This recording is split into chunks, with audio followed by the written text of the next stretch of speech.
Y también de las amilasas, ¿no? Entonces tenemos todas las enzimas que se encargan de la digestión de todo lo que nosotros comemos. Comemos grasas, tenemos la lipasa. Comemos hidratos de carbono, tenemos la amilasa. Comemos proteínas, tenemos la tripsina, el quimotripsinógeno. Entonces, el páncreas es un órgano muy importante para la digestión. Y tenemos también el bicarbonato, que ustedes saben que neutraliza la acidez del quimo que viene del estómago. Entonces, es importante también el bicarbonato que sintetiza el páncreas. ¿Y cómo se regula la secreción pancreática? Tenemos dos hormonas importantes, si ustedes se recuerdan. Todo esto es fisiología. Tenemos, por un lado, la colecistoquinina. La colecistoquinina generalmente se estimula a nivel duodenal por las grasas, la ingestión de grasas.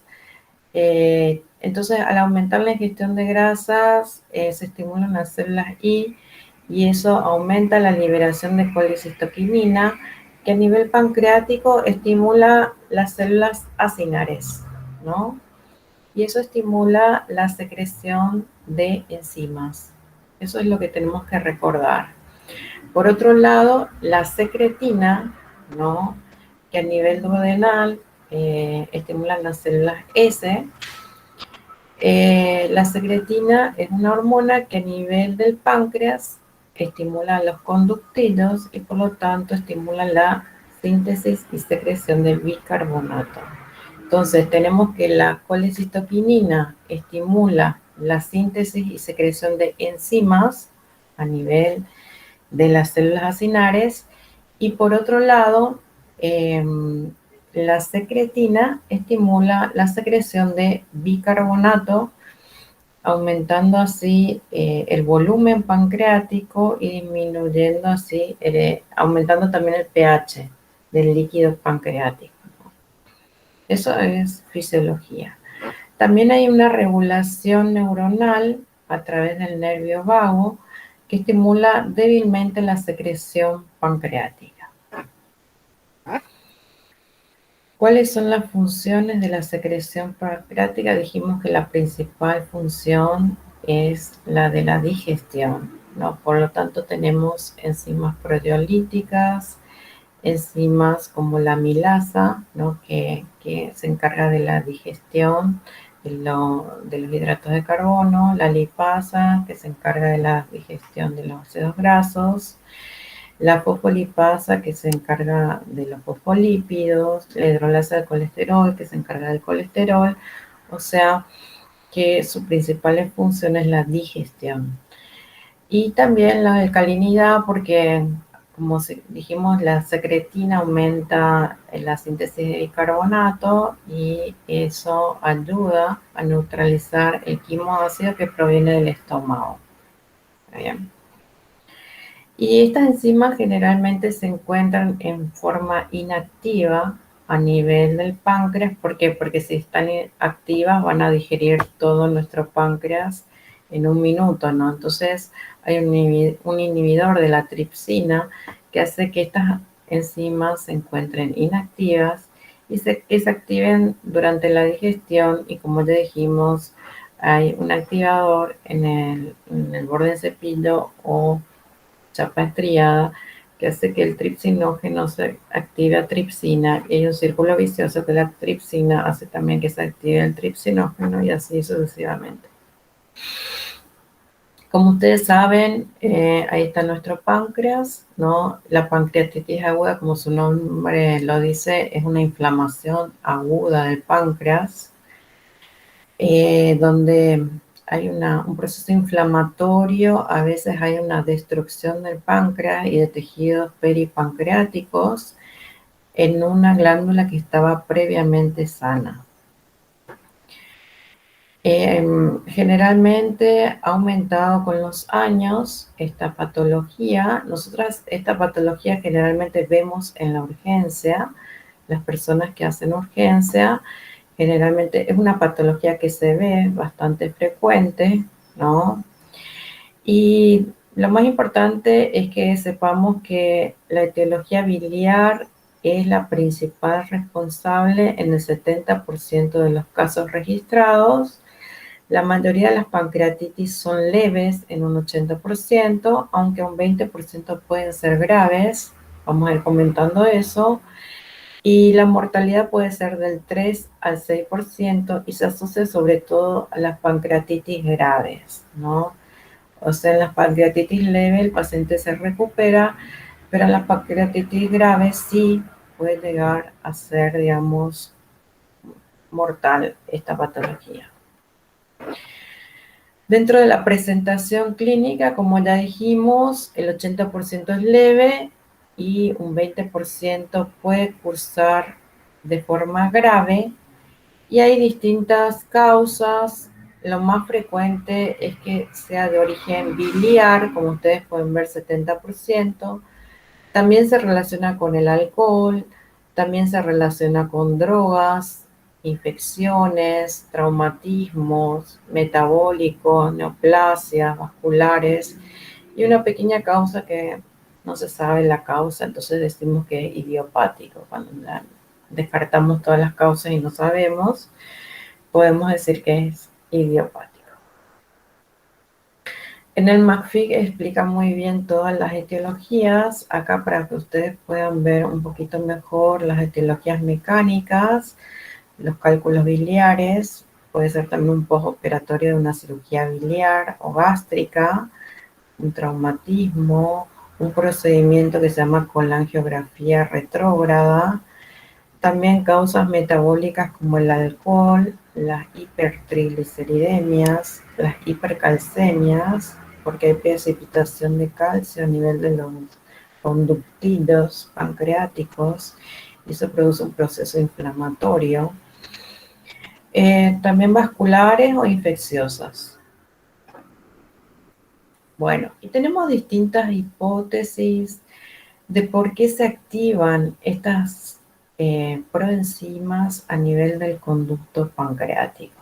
Porque en verdad lo que pasa es eso, se activan estas enzimas en un lugar donde no se tendrían que haber activado, que es en el páncreas, dentro del páncreas. Bueno, entonces tenemos diferentes mecanismos que fallan. Pueden ser que estos hemógenos inactivos se activan por diferentes mecanismos. Puede ser que fallen esas proteasas inhibitorias que normalmente les tienen que inhibir a nuestras enzimas. O puede ser que haya una secreción de esas enzimas desde el propio espacio citoplasmático. Entonces, realmente lo que pasa es que hay una activación temprana de estas enzimas dentro, ¿no?, de los conductos pancreáticos dentro del páncreas. Entonces empieza a producir un proceso inflamatorio dentro del páncreas. Una de las hipótesis es que la catepsina que se encuentra dentro de los lisosomas de las células acinares activa al tripsinógeno altripsina y con un pH intracelular bajo produce una alteración en los mecanismos señalizadores intracelulares y eso produce una activación intracinar de los hemógenos digestivos, dando lesión a las células acinares. Todas son teorías, ¿no? Otra hipótesis es que hay una activación, fíjense, hay una activación del factor nuclear potenciador de las cadenas ligeras kappa de las células betas activadas, y eso es un complejo que controla la transcripción del ADN, por lo tanto produce un aumento del calcio dentro de la célula.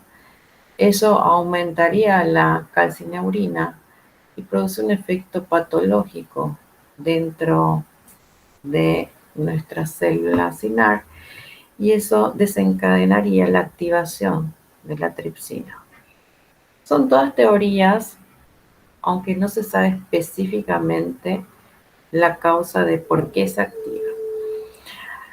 El alcohol también es una causa de pancreatitis aguda. Se piensa que el exceso de alcohol produciría una estimulación de las células acinares pancreáticas a través del aumento de la colicistoquinina. O sea, el alcohol produciría un aumento de la colicistoquinina. Sabemos que la colicistoquinina aumenta la secreción enzimática de las células acinares y eso como que desencadenaría una activación, ¿no?, de nuestras enzimas. Pero fíjense que cuánta gente toma alcohol y no todos tienen pancreatitis, ¿no? Yo creo que debe haber alguna susceptibilidad o algún otro mecanismo que produzca pancreatitis, porque si nosotros vamos a una fiesta o lo que sea, muchísima gente toma alcohol y no todos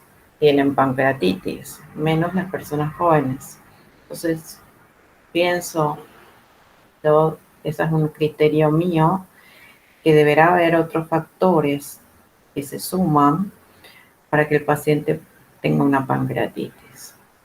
Se piensa que igual mecanismo produciría por una picadura de alacrán o envenenamiento por insecticidas que contienen anticolinesterasa, o administración de dosis supermáximas de secretagos como acetilcolina y colicistoquinina.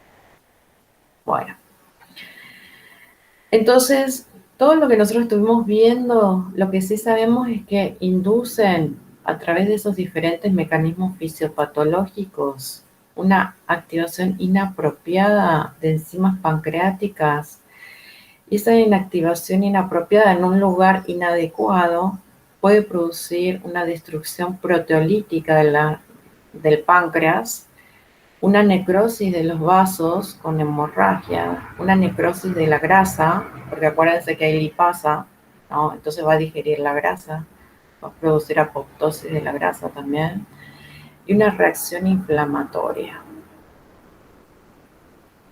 Entonces tenemos aquí las diferentes causas, una obstrucción biliar. Entonces cuando hay una obstrucción biliar, generalmente este cálculo se enclava en la ampolla de Vater, ¿no? Entonces produce generalmente una obstrucción del conducto pancreático y esa obstrucción hace que esas enzimas se activen y producen una pancreatitis. Nosotros tenemos que desobstruir rápidamente ese conducto para que disminuya nuestra inflamación.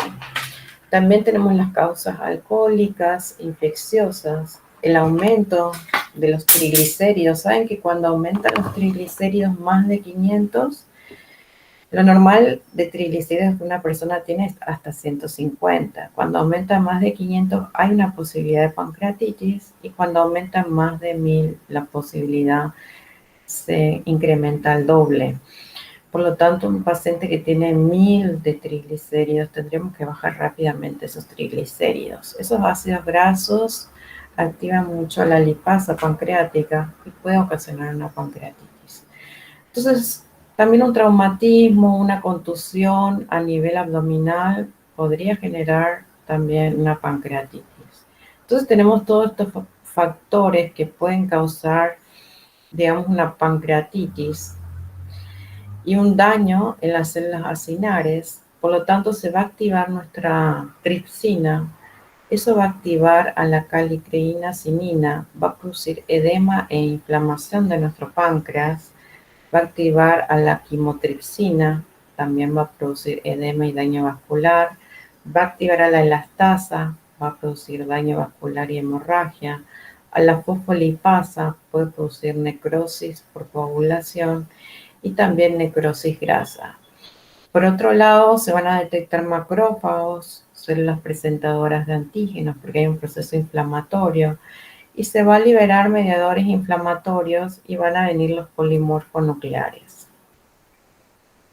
Entonces, estamos ante un estado inflamatorio, que es la pancreatitis aguda, donde también se libera la interleuquina 1, la interleuquina 6, la interleuquina 8, factor de necrosis tumoral, Y también disminuyen los factores antiinflamatorios como la interleuquina 10, la interleuquina 11, el C5A. Y todo eso va a hacer que haya un escape vascular, que haya un distrés respiratorio, ¿no? Que haya hipovolemia, que haya una necrosis tubular aguda, que haya shock hipovolémico. Entonces el paciente puede entrar en shock porque hay fuga de líquidos, ¿no? A través de los vasos. Puede entrar en una insuficiencia renal aguda. ¿Por qué? Porque hay hipovolemia, el paciente entra en una necrosis tubular aguda por hipovolemia y hipotensión.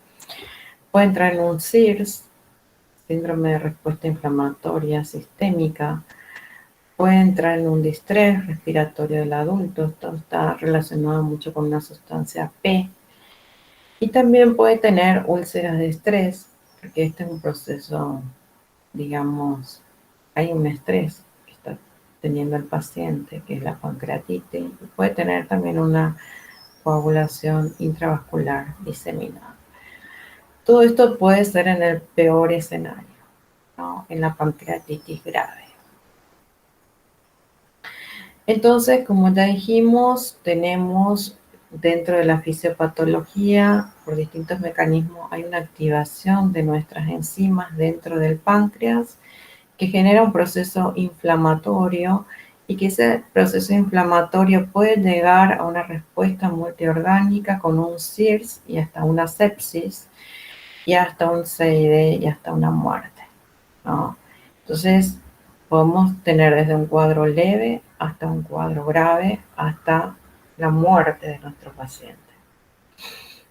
Bueno, y tenemos distintos criterios de consenso.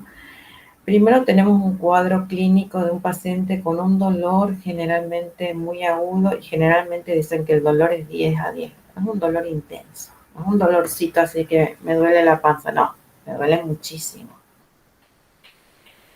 Otra cosa que ustedes tienen que tener en cuenta es que el paciente tiene muchos vómitos y vómitos incoercibles, ¿no?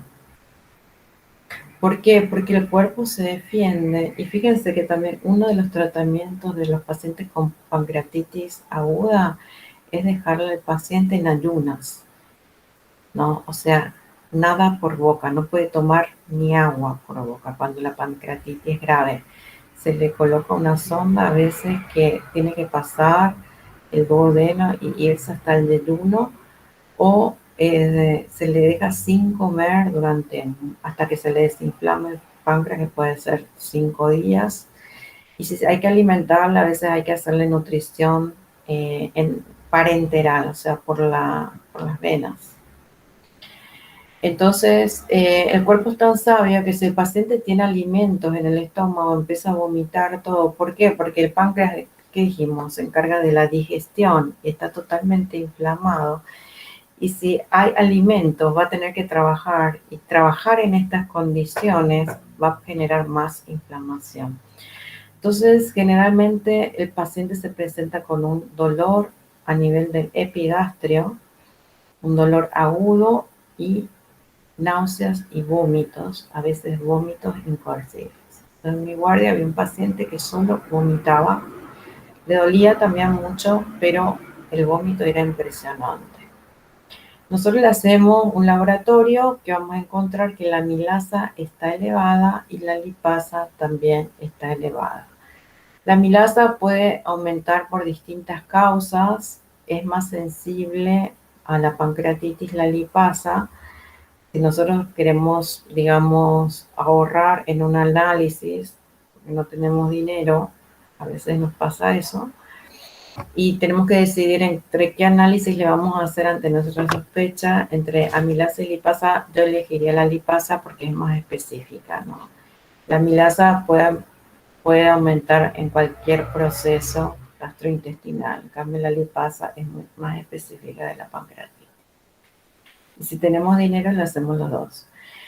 Bueno, y después tenemos las imágenes características de la tomografía o le hacemos una resonancia magnética. En la ecografía es difícil ver porque el paciente a veces está distendido, tiene muchos gases, entonces es difícil ver un órgano que está en el retroperitoneo. Generalmente el paciente nos va a contar, ¿no?, que tiene un traumatismo o que tiene triglicéridos o que tiene cálculo o se ve que tiene algún cálculo, ¿no? O el dolor, como dijimos, es intenso en la zona epigástrica o periumbilical, se irradia a la espalda, es como un dolor en barra, en cinturón.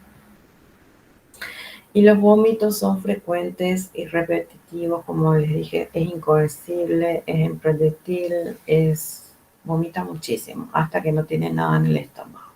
El paciente puede sufrir deshidratación, shock, llenado capilar disminuido por la hipovolemia, el abdomen está distendido, doloroso, a veces tiene resistencia y a veces tiene silencio abdominal, no escuchamos ningún ruido, tiene ilio.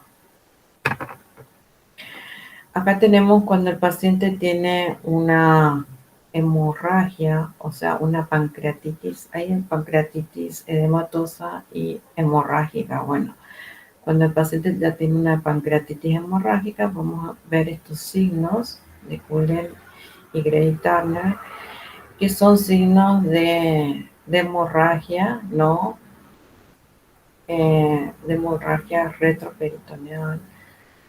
Esto se ve, perdón, alrededor del ombligo, porque hay una hemorragia que viene a través del ligamento redondo, entonces se ve alrededor del ombligo y aquí se ve en el flanco, no sé si es el flanco izquierdo del paciente.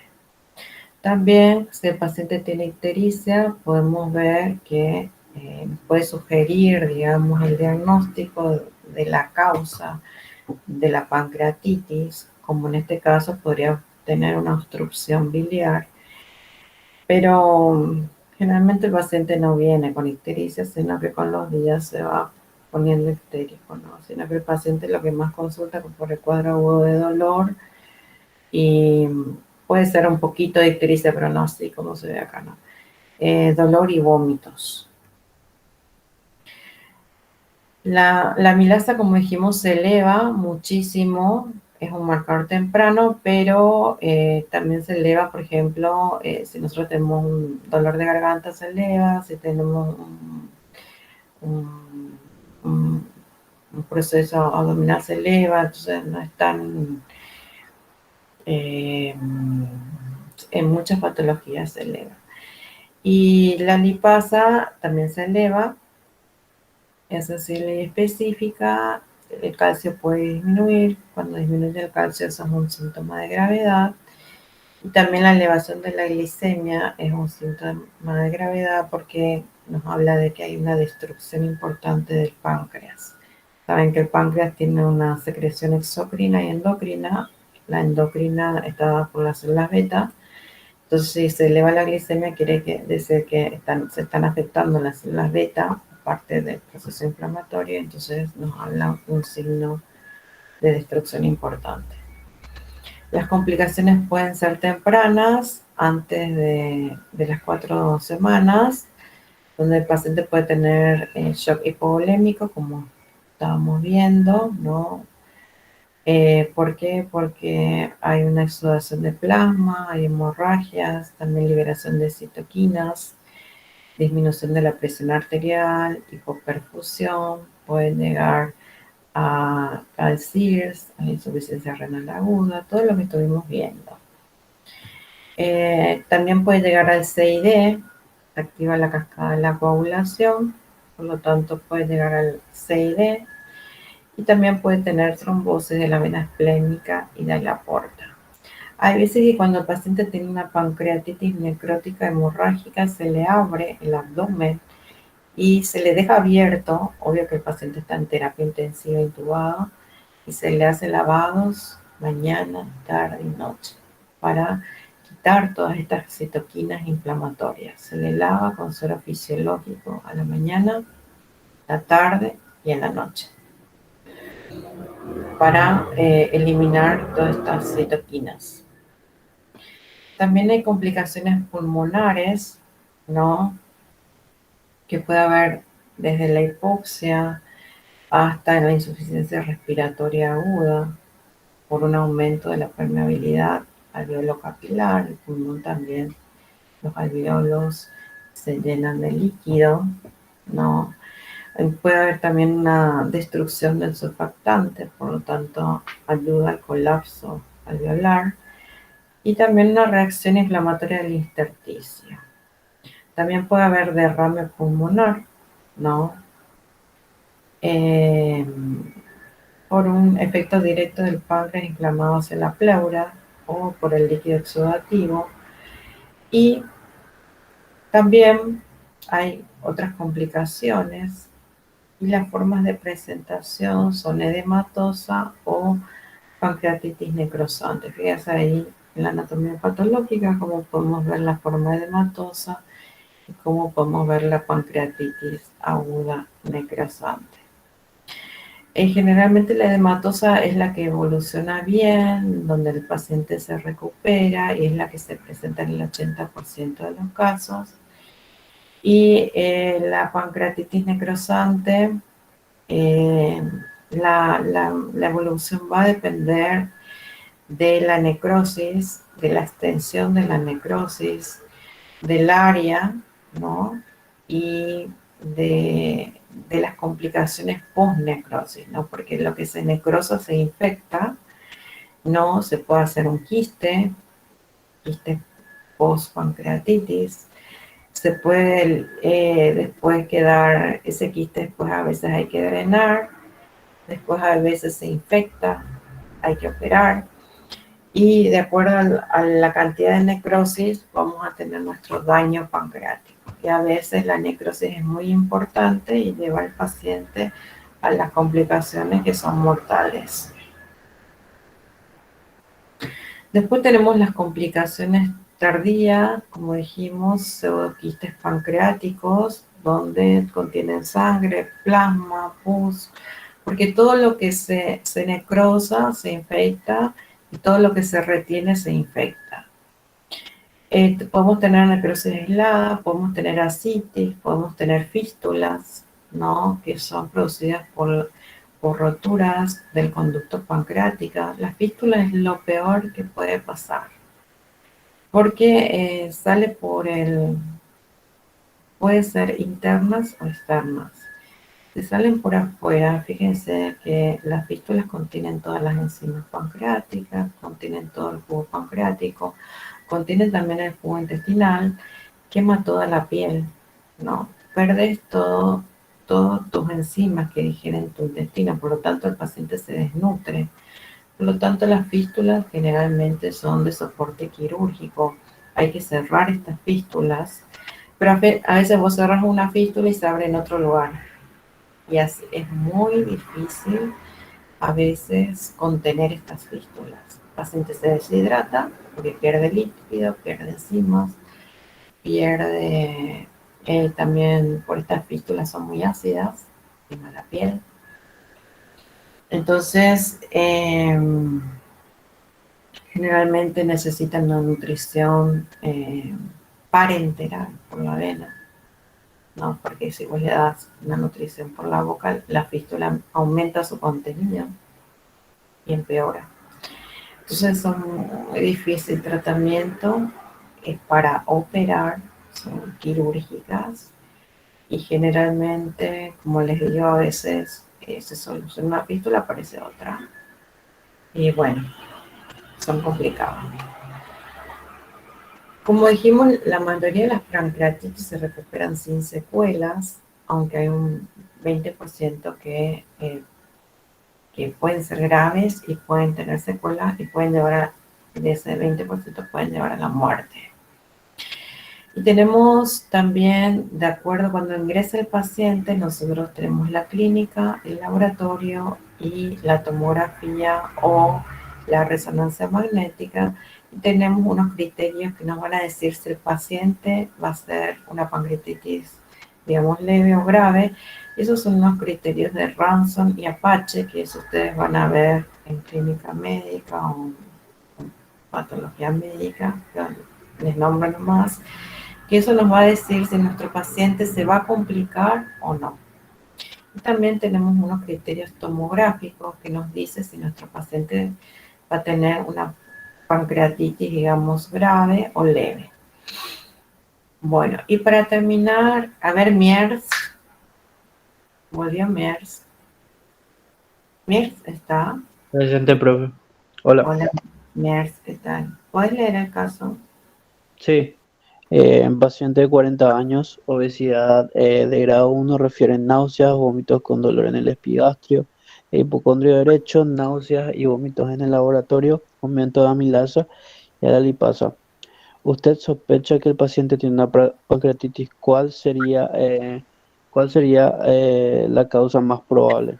Bueno, si esta es una mujer de 40 años, tiene un poco de obesidad grado 1, viene a la urgencia con náuseas, vómitos, dolor en epigastrio, hipocondrio derecho también. Y vos le haces un análisis, tiene la amilasa, la lipasa alta, ¿no? Vos sospechás que es una pancreatitis.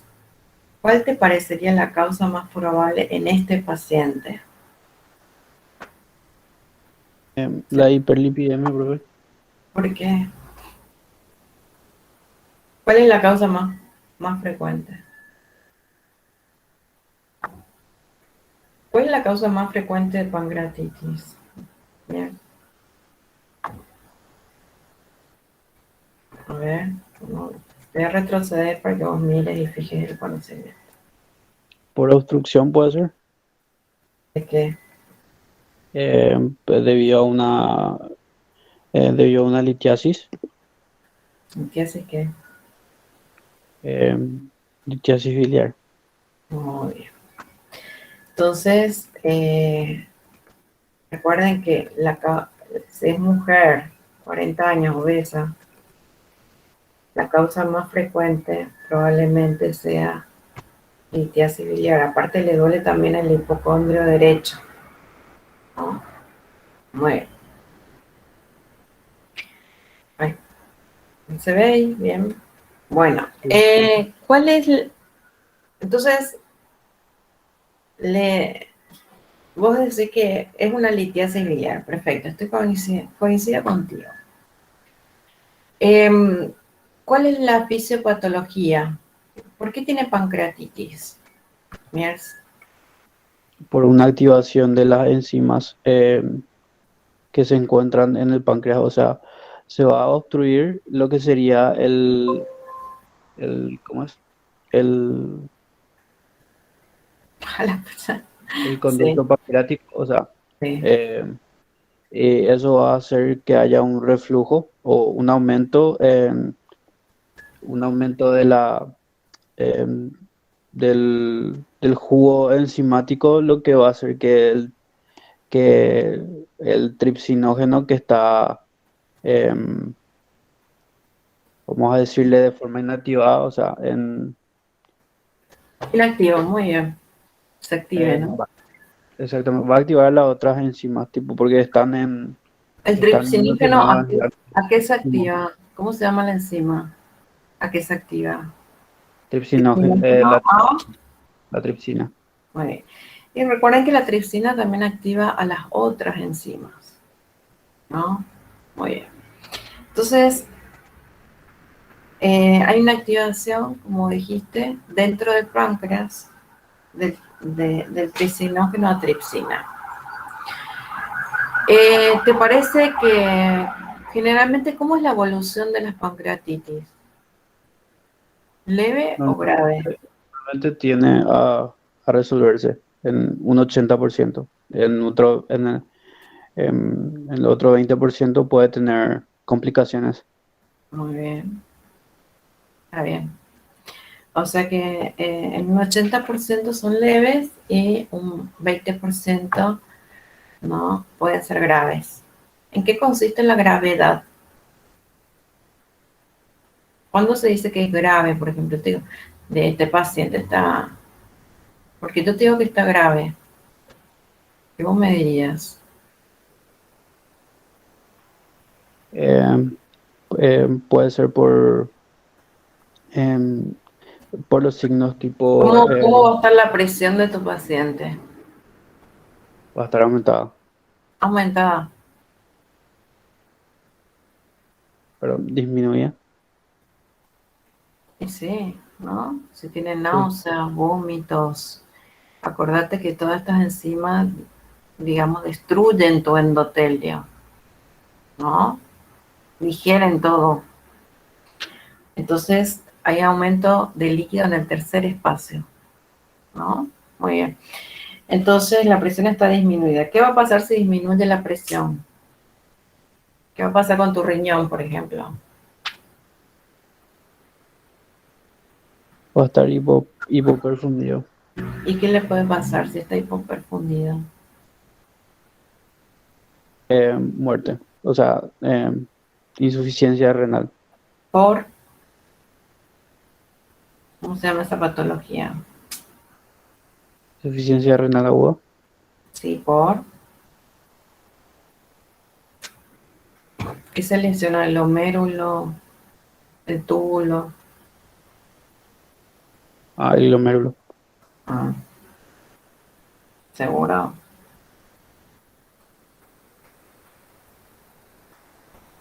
¿Te acuerdas que cuando hay hipoperfusión y hay isquemia, que se lesiona? Hay una necrosis La nefrona. tubular Qué aguda. qué tristeza, no se Necrosis acuerda. tubular aguda. Ah, Necrosis tubular aguda.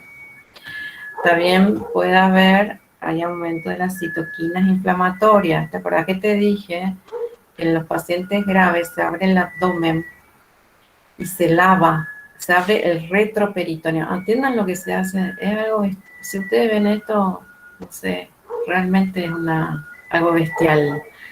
Se abre el retroperitoneo y se le lava al paciente con litros de suero fisiológico, 10, 20 litros. Es tirar el suero y aspirar, tirar el suero y aspirar, para eliminar todas estas citoquinas inflamatorias, interleuquinas, factores de necrosis tumoral. ¿Por qué? Porque todo eso daña el riñón, daña nuestro pulmón, daña nuestros vasos. Entonces se trata de eliminar el proceso inflamatorio. Bueno, ¿alguna pregunta? Bueno, entonces nos despedimos hasta el jueves, ¿no?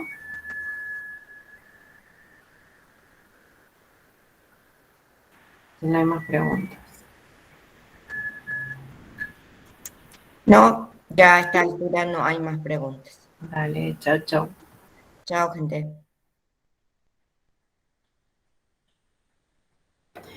Profe, yo entré tarde, pero no sé si me pusieron presente. Sí te puse. Ah, dale. Gracias, profe.